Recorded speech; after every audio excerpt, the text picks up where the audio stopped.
Welcome back to another episode of the Downsizing Roadmap Podcast with your hosts, Jody Roscoe and Heather Fisher. We're talking about all things downsizing, from our own experiences with clients to guest experts. Let's make downsizing easier, one conversation at a time. Welcome to the Downsizing Roadmap Podcast. I am Jody Roscoe. I'm Heather Fisher. And today we're going to talk about hobbies. Oh, hobbies. Yeah. I mean, people have some really fun hobbies that we've seen over the years. Really, they do. Yeah, Yes. There are so many. It's such a variety around it, but it can also take up tons and tons of space. Yes, we see that too. I've seen quite a few train sets and, some hobbies are just big. Some incredible Lego rooms. We just had a client who has an amazing Lego room, and then I had one that had in a basement that was the entire basement was and a little like train went through it. I mean, it was all set up like a city. It was amazing. Yes. Actually, super Yes. cool. I think that lots of crocheters in my family, so lots of yarn. Yeah, we have needlepoint. That's what our family does, needlepoint. Yes, and a few wonderful ladies we've met over the years that hand make cards. Yeah, cards and quilts. And we had soap, yes. Yeah. We've had people that make handmade soap. So much fun. I know. Everybody's doing such fun things. Yeah. We had one client who downsized into a condo, and the dining room became the quilting room because she had this machine like as big as the dining room. Oh, those. Mean, amazing. That made all the quilting, the seams or whatever. I don't know what the stitches. All you quilters are like yelling the words at us that we don't know, but the patterns of the stitching are on the quilt. Yes, the stitching. I don't know beyond that. I've never made a quilt.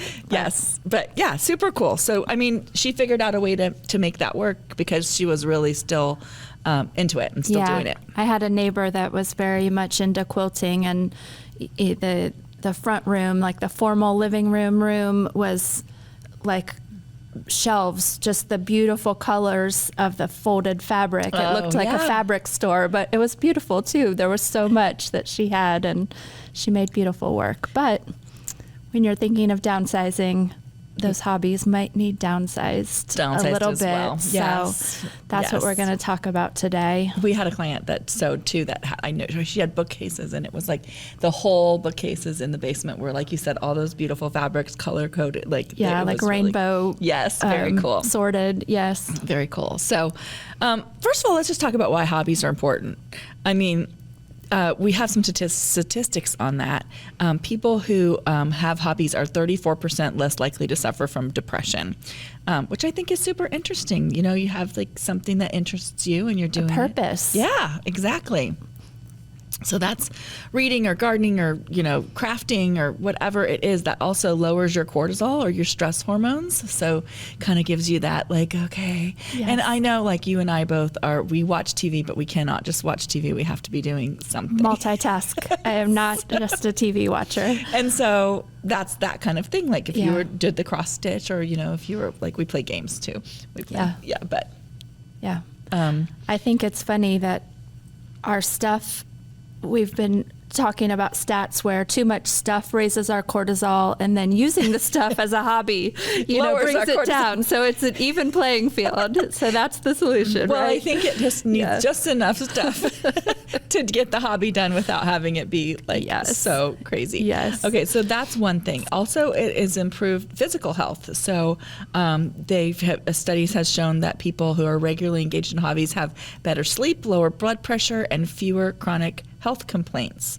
And they're 30% less likely to die over an 8-year period than those without hobbies, which is also super interesting. So they keep your body young and your mind young as we age. Yeah, well, I think people join us, to listen to our podcast, and, we're having fun, or we're talking about hard topics, and we're talking about emotion, but then you see like these things really do come down to science. Yeah. And your well-being. Yeah.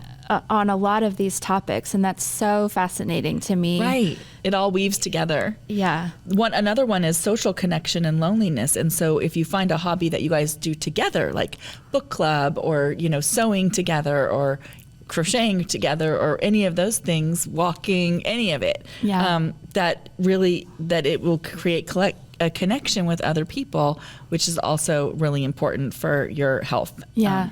I think, Even in online communities, even if you're not doing it in person with people. Yeah, certainly. I think that that's something we notice in lots of areas where, as a society, we're more lonely because things are isolating, and you don't have to leave your house as much as you used to because everything can come to the door and all of that. But I think back how fun it would have been, they had the sewing circles or whatever, and just all of the things you did for your day-to-day living. So many more of them were done in community. Yes. So hobbies are a way to bring back that environment, to find groups that are doing the same thing and go join them. Yeah, I love that. Cognitive benefits too. It shows that if you're doing music, listening to music or playing music, doing puzzles, any kind of games, painting, that all helps with your cognitive decline, like slower cognitive, keeps your brain smart. Yeah. Yeah. So that's super cool. And then another one shows that they just felt like they had a higher happiness and purpose in life. And that's exactly what you were saying. Like, it gives you some purpose or something to do. And especially if you do something good with whatever you create. So that's fun. Yeah. There's so many people with so much talent. They're not only having fun with their hobbies, but beautiful product coming out the other side. My husband, his dad painted, and he would go, so he did it, so that was cognitive, and then he went down and did it like at the community center, so he did it so with socially and all of that, and then he would create Christmas cards, hand-painted Christmas cards that he gave us every year. And so last year, he's passed away, but last year I framed all the Christmas cards for Mark, and so there was like all these white frames, and so we put them all in a frame, and it turned out really cool. And we just kind of made a wall of his framed Christmas cards, and that's it was really so cool. neat. Yeah, I love that. That was cool. I love that.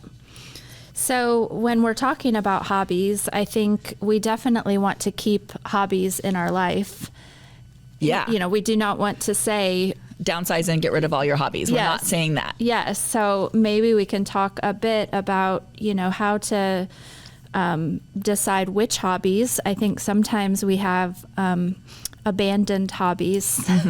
Yeah. And so that's not going to be giving you the health benefits or anything. Right. It's just giving you the where burden. There's too much stuff. It's giving you the burden of what you're not doing and what you're not using and the stuff. So that is probably a great place to start looking around your environment. Yeah. And deciding, what things are bringing you joy. So, some questions to ask around, should you let something go or keep it going? Do I still love this? Or do you just feel obligated to keep it around or to half-heartedly do it because you invested time and money and you feel guilty? It's okay. It's just like, the shirt you bought, spent the money on and never wore. That's past. Right. It was a mistake, but it's fine. And maybe the hobby wasn't a mistake. Maybe there was a time in your life, like, oh my gosh, one time my friends and I, we thought we could make hair bows for the girls when they were little. And we bought all this ribbon because we're like, this has to be easy. And the hair bows were kind of, semi-expensive. Not really. And we're like, we can do this. Oh my gosh, we spent the whole night. We spent all this money on ribbon. We ended up with no usable hair bows. We were not capable of making the hair bows. And so that was just like, okay, failed attempt, move on. Like we don't, whatever. But sometimes you have hobbies, like, I wouldn't even be trying that now. My girl's not at that age. And so sometimes like I did a lot of craft stuff with the kids when they were little, but none of us do that anymore. And so it wasn't a mistake. It was just a time in our life of what we were then. And now, that time has moved on and we can look at other stuff because when you look at your hobby, is that where you feel most yourself? Can you kind of get lost in that? Like, if you're singing or playing music or, you can get lost in that. And do you get lost in your hobby a little bit and just feel painting? Those kind of things can just, like, the time goes and you just don't even know where it went. And are you finding the time because you love it so much? Yeah. Like, I can't wait to go home and do that, make it a priority. Or are you kind of avoiding and just feeling burdened by it. Yeah. And some hobbies are a great way to, spend some time if you end up with lots of time, like after your kids have left, to give yourself some things to do. So, Yeah. so if you have hobbies that have been useful in your life at some point, but they're not anymore, then those are the ones that can mosey on out the door because somebody else loves that hobby and would be happy to take that stuff. Yeah. So thinking about when the last time you actually spent time doing that hobby, and what would the hobby look like in a smaller or a right-sized home? Is it something that can easily move forward or change to fit, that new lifestyle? I think of that as like sewing and you have all the fabric or crocheting and you have all the yarn and so you do a project and you used a certain amount of whatever and there's always leftover. Mm-hmm. And so you just end up keeping and you just keep. And so is there a way that you can let that go? And I know it's hard. I'm not saying it's not hard because you're like, I could use that for something else or whatever. Right. But I think how could you project by project kind of let some of that go? Yeah, absolutely. Absolutely. I know, my mom loves to crochet and she has all the yarn and all of that. And, we all can only use so many scarves or, blankets that she's made. But she enjoys the activity of it. So she crochets scarves for all the kids. She donates them to kids, that might not have that and need that for the winter. And so she's using it. She's not super particular. She's using up the yarn she has from other projects. Perfect. And then getting them out the door, and I love that. So yeah, I volunteer with the Rotary, and at Christmas we have a hat and gloves and scarf drive. Not the coats, just the hats and gloves. And we got this bag of the most beautiful handmade crocheted hats. They were lovely, and so people definitely want those. I mean, if that's your hobby and you feel like, oh my gosh, my kids have enough hats, you absolutely can share those with others. I think there are organizations like VA hospitals, nurseries sometimes. There, if Breast they're brand cancer, new, people going through chemotherapy to have blankets when they're doing that. There are lots of places. If your hobby is creating something, but the overwhelm comes from not having an outlet to, move that forward. There are lots of ways to get creative, to find people who would love, that end result and not to have that just stacking up in your house and being part of the overwhelm. Yeah, for sure. Yeah. So you can create a visual or a written legacy if you're letting go of some things, and let's say it's quilts and you're going to go ahead and give them to people who need them. You can still take a picture of that, create like a little book of the quilts that you've created, so you just remember them. But that somebody's out there using it and loving it, so that's kind of cool. You can let go with generosity, right? Find people who are doing that and want to do that. And I think we have found a couple of times. We had a client that was a painter, and so she had, 2 or 3 bedrooms with paint supplies and easels and, not only her finished paintings, but all of the supplies from years of doing that. And she wasn't able, for her new space, she was taking just a small portion of that. But we were able to connect her here locally with an art school that taught classes in our area for underprivileged kids to teach them art and painting and things. They were so thankful to get just, those couple boxes of supplies. And there are oftentimes clubs, that would love to get your old golf clubs or your fishing supplies or your craft supplies. Schools,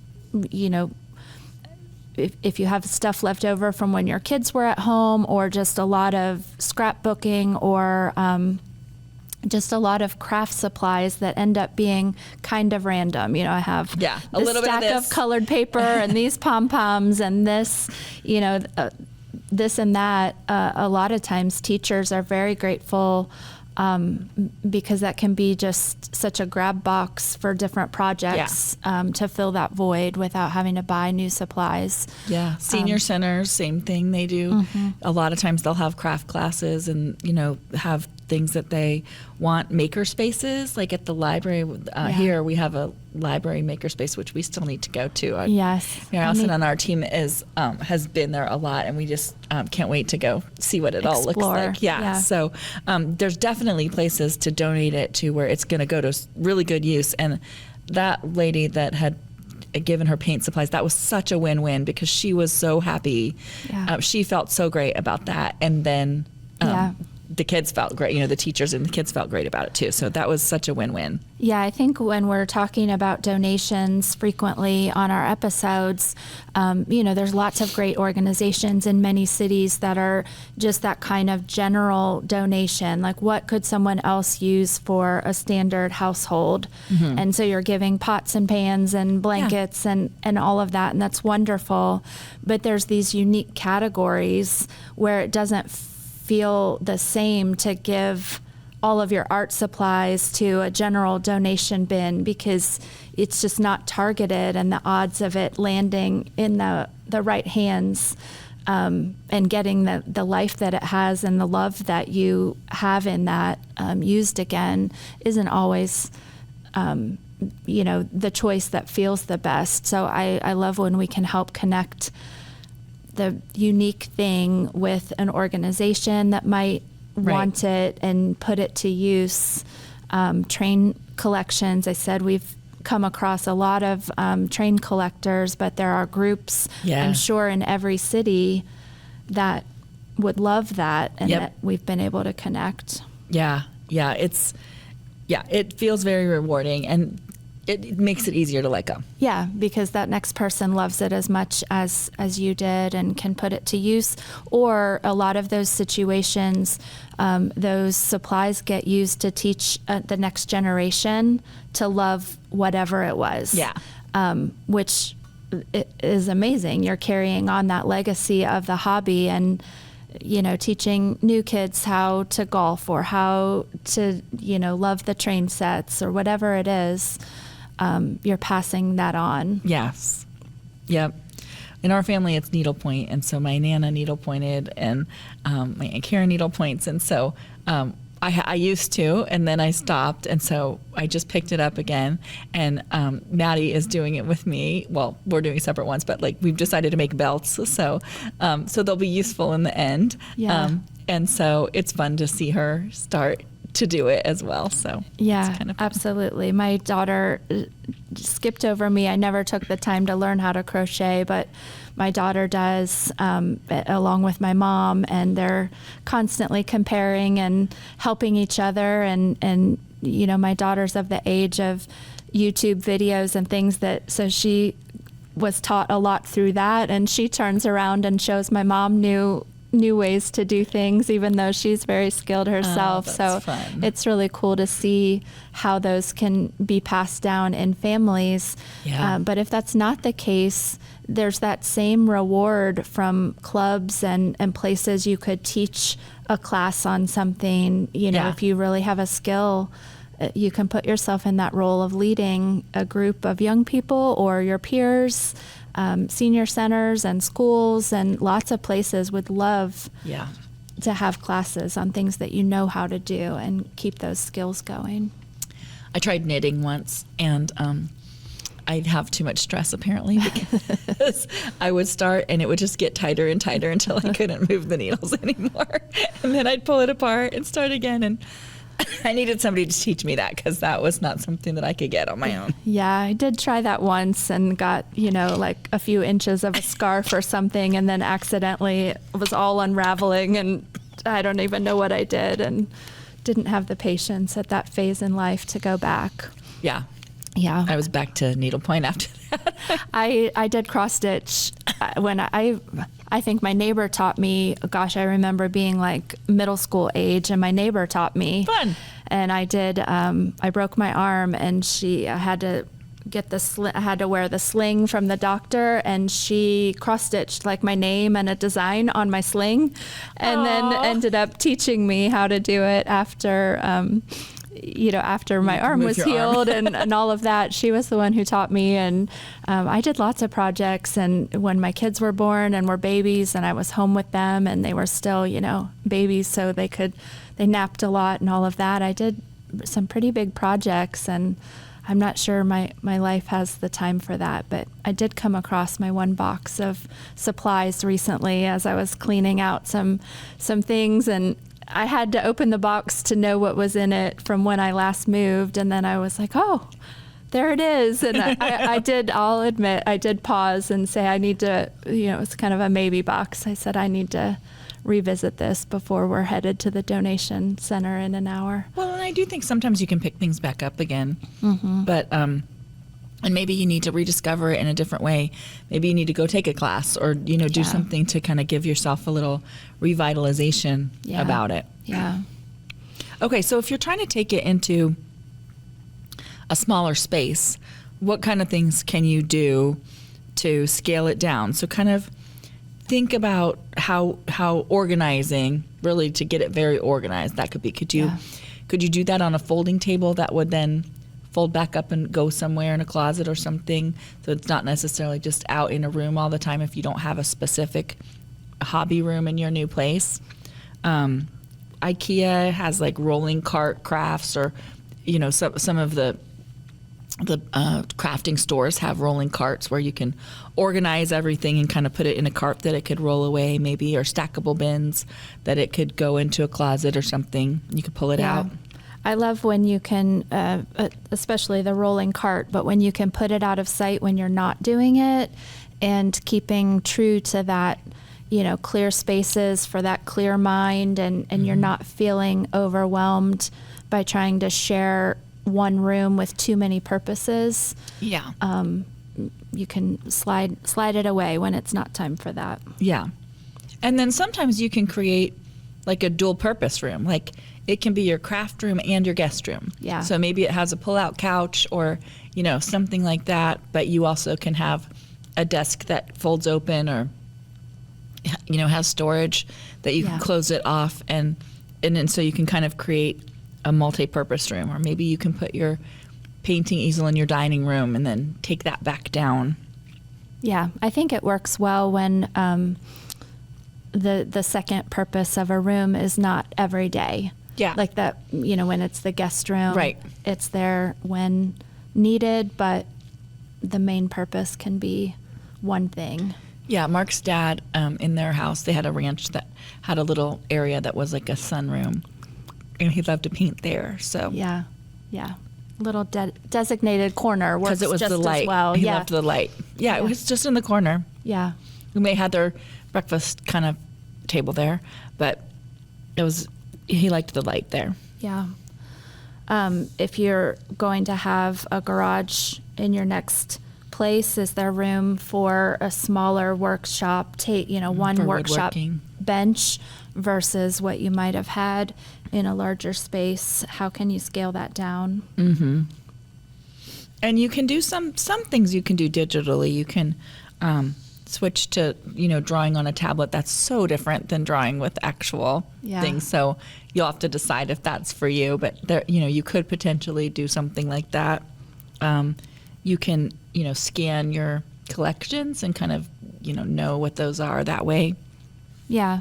I think you could potentially take sometimes too, like when we were talking about quilting, is there something similar? My neighbor who I was saying had all the fabric in her living room, she made the cutest little like Christmas tree quilted Christmas ornaments out. I mean, she just used the scrap fabric that she accumulated from all of the quilts, and she would match up different patterns and make the cutest Christmas tree ornaments. And so maybe if you don't have space for, spreading out huge quilts or the time or the patience anymore, can you take those same skills and do something where you're still dipping into it, but at a smaller scale too. Yeah. Yes. Smaller paintings or, any way where you're still keeping it in your life, but maybe not the same Not scale. giant, big canvases and things. Right. Yeah. Yeah. And then, do it socially so that you can take that, maybe you can take a little piece, little box that you just, that's the size of your hobby, and you take it off to somewhere where you can do it as a group or do it in a club or a class. Yeah. I think, that gives you so many benefits back to the social aspect, and the teaching aspect. Definitely do some research to your local senior centers or rec centers, lots of places. And, if they're offering a class, go join in. You'll find other people that have, a common interest in learning about that. You might learn something new. If there's opportunity to help teach a class, jump in and do that. You get to still surround yourself with the hobby, but you're doing it with your supplies somewhere else. Yeah. Not necessarily in your space. Well, and if your hobby is something big like pottery and you have a wheel or something like that, maybe you can let that go, but you can go take a, class or go to a maker space or go to a party, and just go once Connect a week with and do it there and use their wheel. Yeah. In a studio. Right. Yeah, absolutely. So kind of think outside the box where you can still have the hobby and do it. And maybe even might even be better when you do it with others. Maybe it's your own thing. You just kind of put your headphones on when you go there and just do that silently. But either way, there's still ways to to keep do it in your life and reap the benefits from it. I think that's comparable to someone who might have had huge vegetable gardens on acreage, and then, maybe you reduce that to some, planter boxes or, the deck growing up your tomatoes in pots instead of the big vegetable garden. And you're just kind of scaling down as you go, but you're still enjoying the same hobby.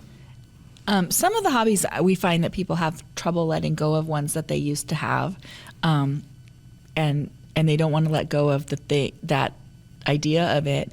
And so I was kind of looking into why you would let go of a hobby, and it kind of ties into some of the other podcasts that we've done about grief and time management and all kinds of things. But a lot of it is grief, honestly. Like it, if you get sad, you kind of just stop doing the things that you like to do, and so some of that could, if you can pull you back out of the grief if you start to get yourself back into it. Yeah.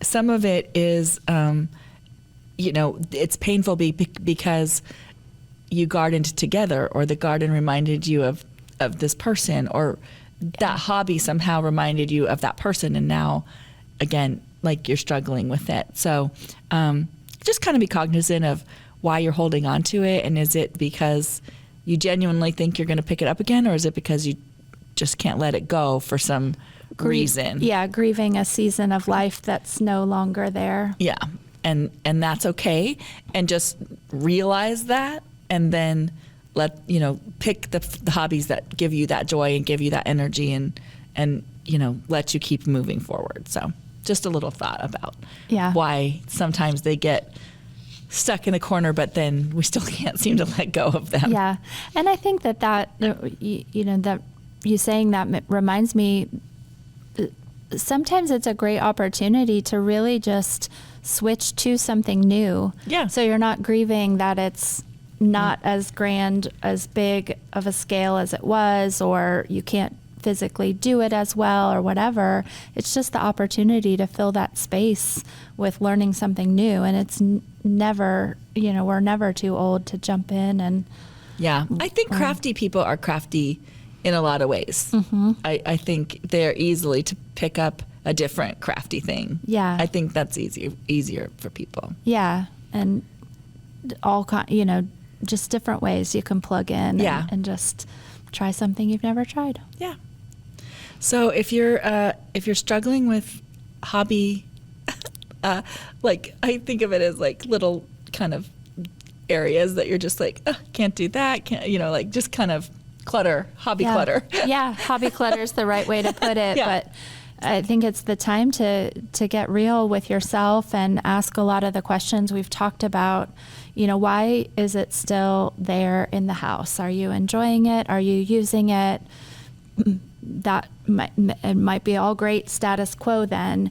Are you enjoying it, but you need to go to a different, home, a different location, and so that we have to find ways to scale it down so you can still enjoy it?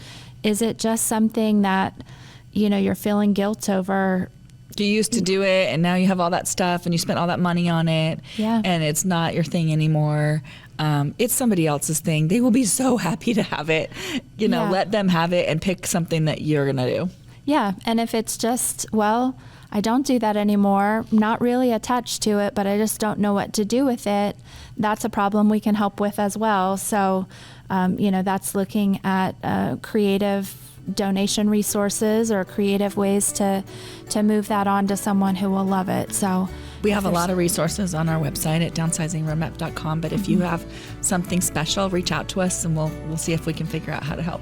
Yeah, absolutely. So I think that's it for today. I want to hear what hobbies everybody is doing so I can pick a new one and dive in. But we'll be back next time with another episode. And like Jody said, the resources on our website, downsizingroadmap.com, and we look forward to talking to you next time.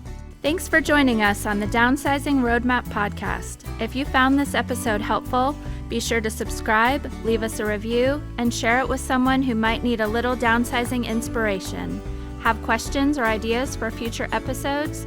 Reach out to us on our website, www.downsizingroadmap.com. Until next time, let's keep simplifying and moving forward.